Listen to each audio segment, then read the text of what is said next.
Hello learners, this is PALLAVI SENGUPTA, faculty member at National Law University, Odisha. Welcome to the first subunit on domestic violence. The term domestic violence means harm or injury to health, safety, life, limb or well-being. Domestic violence can be both physical and mental. It also includes verbal abuse as well as the willful neglect or coercion or harassment or exploitation of any person which is made by his or her relative.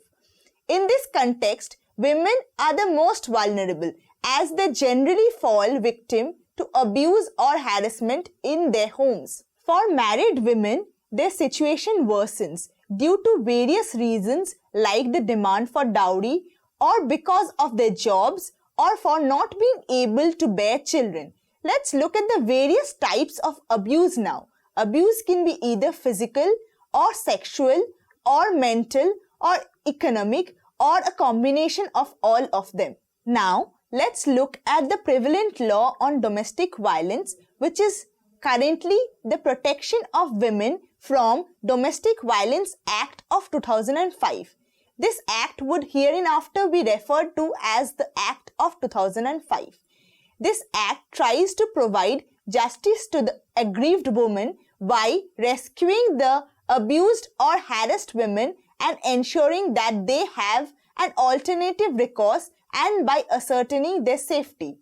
Next, we come to the question of who can make the complaint under this act.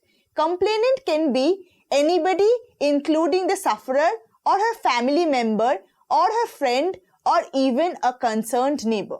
The law protects the complainant from being held either civilly or criminally liable for making the complaint while he or she acts in good faith. The complaint can be made to a protection officer if the informer believes that an act of domestic violence has been or is being or is likely to be committed. Now, let's move on to the salient features under the Act of 2005. As you can refer to the PowerPoint presentation, the Act for the first time defined domestic violence. Again, it is aimed to provide a civil remedy to the aggrieved women. Its main goal is not to punish the offender. Under the Act, an aggrieved woman can make a complaint to either a police officer or a protection officer or a service provider or even a magistrate.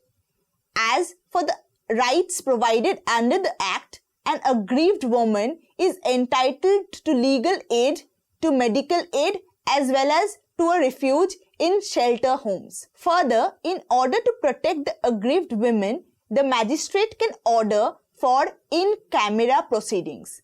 In terms of the remedies that are available under the Act, two types of orders can be passed in favor of the aggrieved women. Firstly, a protection order can be passed against the offender to stop them from torturing the aggrieved women further or harassing her dependents or her family members who have given shelter to the tortured woman. Secondly, an order of maintenance can be passed in favor of the aggrieved woman or her minor children. Finally, the aggrieved woman enjoys a right to reside in a shared household and she can't be evicted.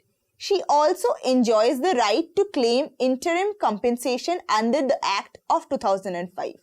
Now, let's look at the final portion under this chapter, which is the criticisms against the Act. Firstly, there is an issue regarding the lack of proper implementation of the Act. Instances of the aggrieved married woman making the complaint are rare as they fear retaliation and further torture. Also, when the women make a complaint, they are not taken seriously as their issues are trivialized and called petty and they're asked to resolve their disputes amicably and keep the matter within their homes. Other criticisms include the lack of penal sanction which renders the whole act useless. Further, men's rights activists have criticized the act as anti-men as they do not talk about the men's perspective. However, despite the criticisms, we shall have to admit that the act has its benefits as it has helped in rescuing many aggrieved women and in making them more independent and self-reliant. Thank you. Hope to see you in the next lecture which would deal with the dowry system.